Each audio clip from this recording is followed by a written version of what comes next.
মূলকরা ইসলামিয়া মাদ্রাসা কর্তৃক আয়োজিত বার্ষিক পুরস্কার বিতরণী অভিভাবক সমাবেশ ও পাগড়ি প্রদান অনুষ্ঠানে আসার বসার কিছু বলার কিছু শোনার তৌফিক দিয়েছে। এই জন্য আমরা কালিমাতুশ শুকর আদায় করি আলহামদুলিল্লাহ।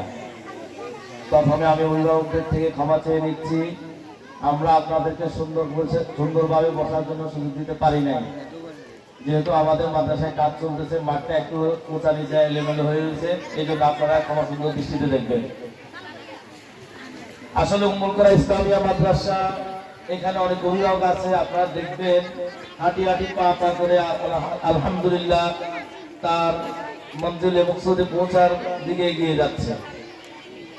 আমার এখনো মনে পড়ে 2020 সালে 26শে নভেম্বর আমরা প্রথম অভিভাবক সমাবেশ যেদিন করেছিলাম, আমি মাত্র 100টা চেয়ারের এই চুক্তি করেছিলাম, 100টা চেয়ার দিয়ে প্যান্ডেল সাজিয়েছিলাম। আলহামদুলিল্লাহ সেই 100টা চেয়ার থেকে আজকে 500 চেয়ারের প্যান্ডেল হয়েছে।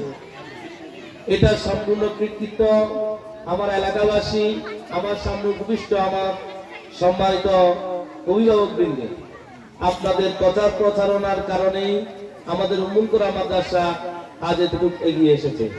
না হলে আমরা যতই চেষ্টা করতাম, আপনারা যদি সহযোগিতা না করতেন, তাহলে এতটুকু আসা সম্ভব ছিল না।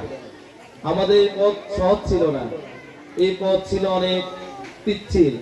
সেই পথকে মসৃণ করেছেন আপনারা, আপনাদের আন্তরিক সহযোগিতা, আপনাদের সন্তানদেরকে দেওয়ার কারণে